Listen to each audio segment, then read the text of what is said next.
Hey guys, it's Kwana back again with another review of Paradise. Paradise has quickly become one of my favorite shows. It airs on Hulu and Disney Plus, and it stars Sterling K. Brown and James Marsden, and it was created by Dan Fogelman, who brought to us This Is Us. So if you are This Is Us fan and you've been to my channel before because you know I covered This Is Us, then I definitely think this is a series that you want to check out. But in this video, we're going to be talking about episode 2, which is called Sinatra. There will be spoilers as I'm recapping the episode, so if you haven't seen the second episode yet, go ahead and run over to Hulu right now, watch it, and then come back so we can dig in, because there are Easter eggs I want to talk about, and I have a theory, and we'll save that for the end of the video if you want to really know. I think I cracked the nuts, okay, as it were. But let's talk about this episode, Sinatra. So it starts with a flashback into 12 years in the past, where Sinatra, or Sam, is taking a group of investors and builders into the underground mountain that will become Paradise. She's trying to build a self-sustaining community that will house 25,000 people who will kind of repopulate the earth, it seems to be. One of the architects is a guy whose whole thing is building self-sustaining cities. When we see him, he seems to be, at least on the surface, afraid of flying and very skeptical of whether or not this plan can even be carried out. And we also, of course, revisit Xavier, who is still ruminating on this number that he found on the cigarette in the president's room when he was assassinated, and the number is 812092. We're going to find out by the end of the episode the significance of that number.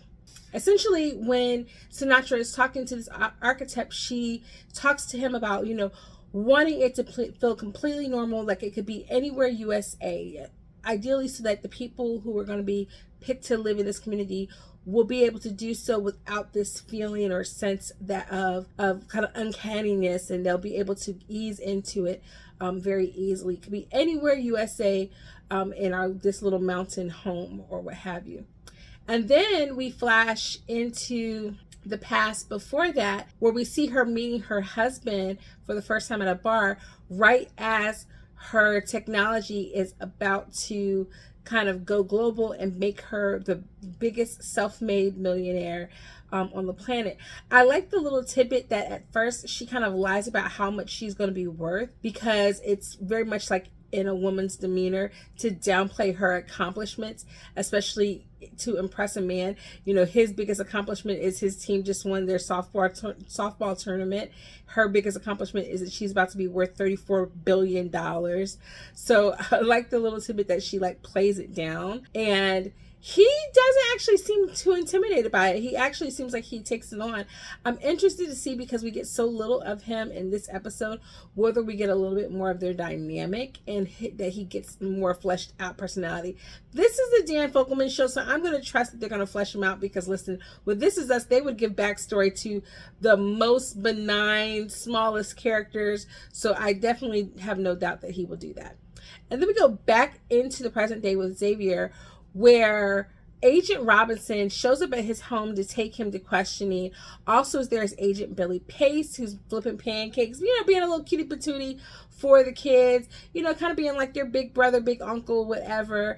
I'm so interested in the dynamic between him and Xavier, and I really do hope that we get to see more of their dynamic, because I like the way that they play off of each other. Sterling does really well when he plays off of characters in a very familial sense. It just seems like he just naturally flows into that type of role. So I'm really excited to see what their dynamic will be, and whether we'll kind of get this buddy cop vibe going forward as they try to crack who killed the president. One of the things that I thought was really significant is when he wakes up that morning, he's dreaming that he is on the plane. He's having a dream or a flashback of being on the plane when a bomb hits, and he's disconnected from his wife at that point. And this is something that we get again later on in this show. So I can't wait to see if my theory around this moment pans out. We next flash back to Sinatra when she's now married. Her and her husband have 2 kids, a little boy named Dylan and a daughter. And they're at, looks like a Whole Foods, Trader Mark, Fresh Market type of vibe. Like they're at the store. It's interesting to see that this, woman who is worth this much money is able to just like walk around very freely in their grocery store. So it kind of suggests that she has this normal domestic lifestyle. And I think it's really important because it shows that she's not ultimately like just in with the movers and shakers. She's not really like, famous, like wealthy famous. She just gets to have this regular life when she's playing with her kids and she's getting them ice cream, when her son Dylan has like some kind of episode or seizure, and it's bad. It's really, really bad. It's a lot of jumping into storylines, so I can tell that this is a show that, if you are a fan of This Is Us, you're going to be comfortable with it. But if you struggle with stories that like interconnect and weave like this, it is going to be very like confusing because you're only going to get snippets of things. And this episode was so Sinatra heavy, and we got very little about Xavier in this episode. But they do take him in for questioning, and you can tell, like, first of all, he's hostile, he's angry. I'm like, bruh, I need you to pump the brakes, because like literally they could be thinking that you killed the president and you're just kind of like being hostile and angry to them. I need you to like kind of chill a little bit. But we get a chance to meet Dr. Gabriella Torabi, who tells him to say yes when she asks him whether or not he's kind of happy that the president is dead. Now, I thought that this was kind of ironic because of 2 things. One, yes, he is clearly happy, like without her even prompting him to say this, he is clearly somewhat happy that the president is dead. Now, was she telling him that because she thinks that he wouldn't be, and she's trying to test him to see if he lies, what it will do to the software? Or does she suspect that he is, and she doesn't want him to lie? She wants him to continue to tell the truth so that it will show that he's been telling the truth the whole time. Let me know down below in the comments, do you think that she knew that he was telling the truth when she wrote the yes on her hand? Because I definitely think like he's happy a little bit. Like it's probably a relief on a number of levels. One, he gets to have some autonomy back in his life. It's a big task to do what he's done. He's taken a bullet for this man. And obviously there is also some animosity because he blames the president for his wife not being with them. We're going to get more about that later, I suspect. And then we go to Sinatra, who is debriefing the other bigwigs and telling them that they're just going to tell the people that the president died in his sleep, which on the one hand, it does make sense. You want your people in leadership to tell you the truth, but it does make sense because they don't want to cause a panic. They're underground with 25,000 people, and to their knowledge, everyone's been vetted and background checked, and it's the best of the best. So the idea that somebody is potentially able to commit murder down here is going to cause panic and outrage, and they don't want that.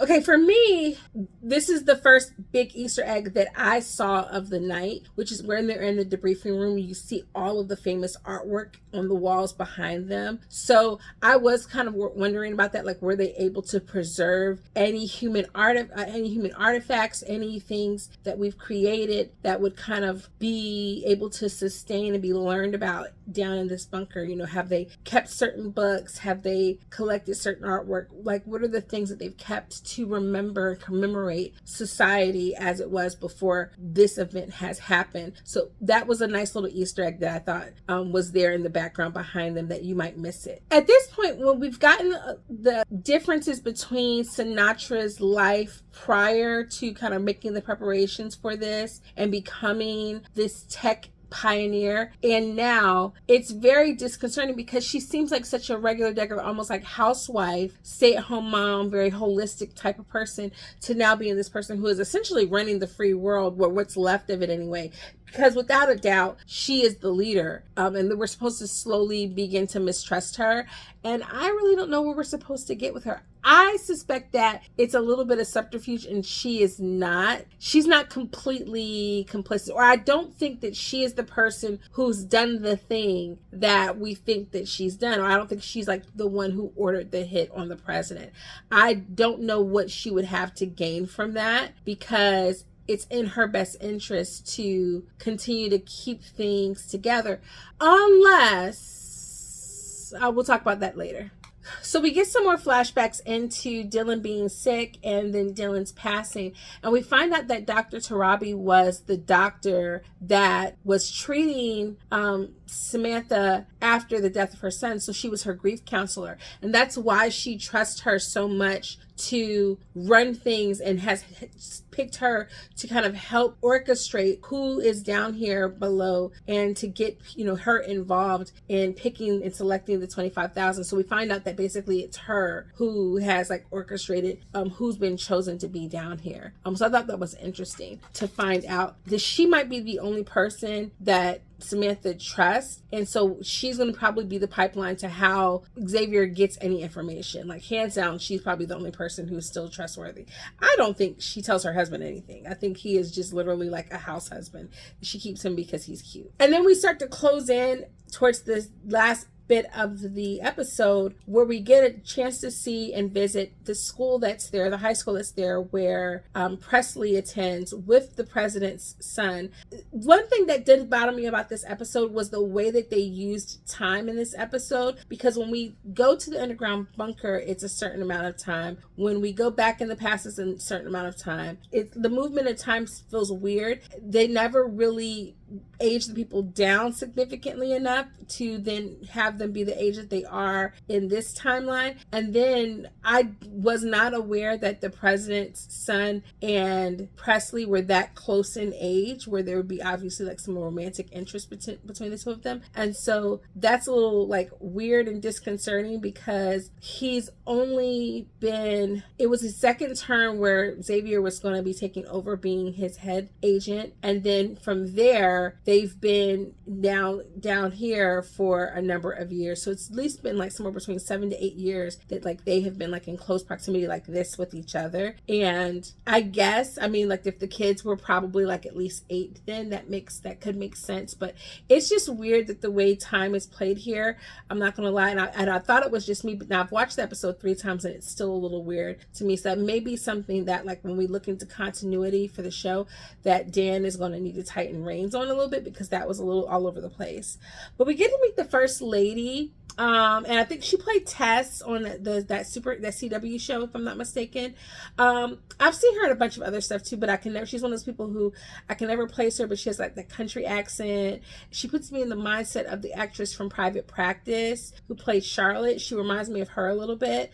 But I thought there was a cute little bonding moment where we get to see that she's kind of slightly relieved. She doesn't seem like too broken up about her husband being dead, because of course they were having issues and he was having an affair, so there's that.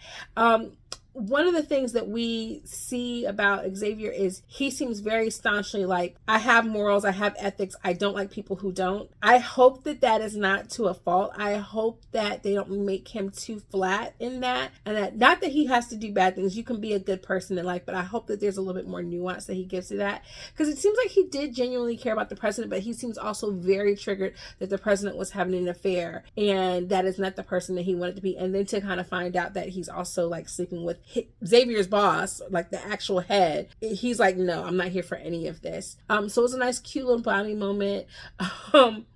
My niece kept saying, wait, was the president really racist? Because they keep making these quirks about him being racist. And I'm getting the vibes that he's kind of supposed to be a little bit like Archie, like a mini version of Archie Bunker, where he's like not full-blown racist, but he definitely buys into some stereotypes because they're playing this basketball game and he sees this tall black man and he's like, oh yeah, he's gonna be good at ball, and he's just okay. And he seems very upset by that he kind of wanted Xavier to be like a larger than life.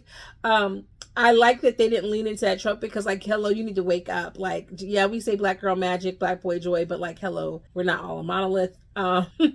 So it's interesting. It will be interesting to see the dynamic between him and the wife kind of play out a little bit more and find out what she all knows, because the wife always knows more than they think, at least in these kinds of shows. But then we flash back to a conference that Samantha attends with this environmentalist, and she gets reconnected with Cal, who she apparently knew from the time that they were in school. And we find out the backstory to why she has the name Sinatra. So this is definitely like a blink and you'll miss it moment moment where they explain her backstory and why she's given that name. And we find out that the president's dad, who we saw briefly in the first episode, he obviously seems like he's kind of maybe having like dementia or something, but his dad was the one who gave her the name because he used to call their group of friends the Rat Pack, and essentially was saying, you know, she is the real leader of the group.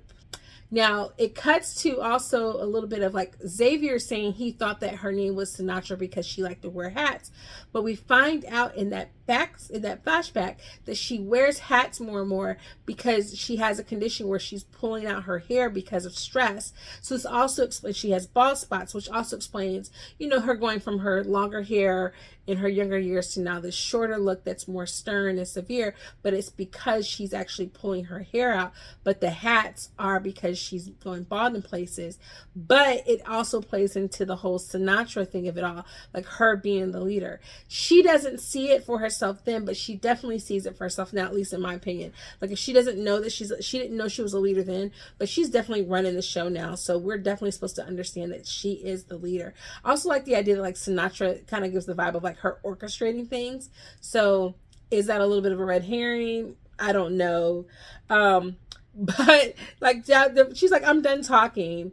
Like, she finds out that the world is going to, you know, hell in a handbasket. The earth is being destroyed. The environment is ruined, and she's done talking. And so she is the one who definitely put all of this in motion. Because the environmentalist is basically like, yeah, there's nothing you can do about it. Like, dig a hole, bury your kid in it. That's all you can do. And so then we go to the moment where, you know, they're giving their town hall. I like the little nods to the technology, the little wristbands that look like Fitbits that tell all the citizens where they need to be at a certain time. They go to the town hall where they find out that the president died in his sleep. And then the vice president is going to take the oath to become the new president. It's all very like orchestrated kind of vibes. But we flash back to when Samantha's son was dying, and they're talking about heaven, and he's talking about what he wants to see in heaven. And he talks about like the horses, the mechanical horses. And so those mechanical horses that she's placed throughout this town are a homage to her son. And this is his idea of heaven, essentially. It's just this small town, everyday life where she could have a regular existence, kind of like in her old life. And these memories of her son still reside. I thought that's cute. That's very humanizing. I don't know. I feel like if you're humanizing her this much, that maybe she's not the ultimate baddie, and that maybe there's going to be somebody who is worse than her, but I don't know. But it definitely seems like she builds this idea of heaven and paradise on a sense of like fear. And then we go back to like Presley and the president's son, who I cannot remember his name. I'm going to remember it one. But it's easy to remember Presley and James because they gave them a whole backstory of how we got their names. And he is talking about his dad listening to all this like crappy, son, 70s, 80s, and 90s old school music. The 90s are old school now, my gosh. But he goes and he starts talking about how now he's listening to all this music because they have this music library. And he plays the song "We Built This City" by Starship, which of course is like the perfect song to pick when we're getting this backstory of like how the city was built. And that we cut to Xavier talking to Billy about Sinatra being the most powerful person, and them kind of coming to that realization. I guess they didn't come to that realization before, but now she's like effectively pulling the strings. And he basically vows that he is going to take her down because he doesn't trust her. So it'll be interesting to see like the cat and mouse, because I definitely think that there are other people in play here. So we have lots of different Easter eggs in this episode, because when we get to the very end, the president's son takes Presley to this hangar because she talked about how her dad got his pilot's license, learned to fly because he used to love talking about planes.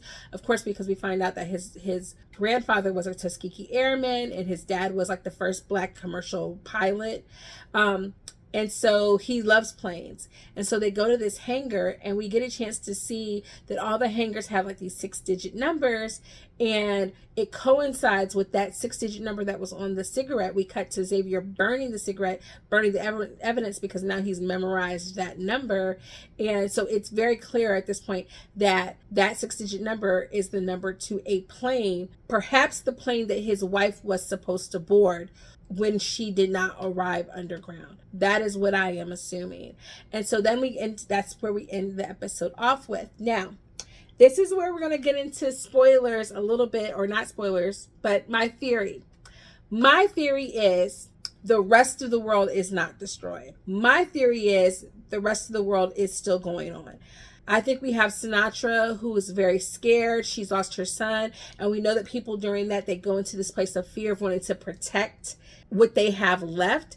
And so I think she hears this message, which is disconcerting. The world is burning. So it's not completely wrong. But when it's burning, how it's burning, has it happened yet? I don't think that has happened. I think that the whole thing was staged, and they're all underground because of essentially her fears. And I think that is what her and the president have been arguing about. I think that he has learned that the rest of the world has still continued. I think he was made to believe that it was going to end as well. And she has somehow managed to take the things of society that she wanted to retain and bring them to this space and create a new society and sort of do-over for when the worst does happen. But I don't think the worst has happened yet. And I think that we're going to find that Xavier's wife is still somewhere out there wondering where the heck her family is. And I think that is the mystery at the core of Paradise. That is my theory on today's second episode. Let me know in the comments what theories you have and what you thought about this second episode. I'll see you guys in the next video. I will try to drop video 3 before the episode 4 drops. But let me know what you think. I'll see you guys in the next video. Thank you for joining me. And until next time, toodles.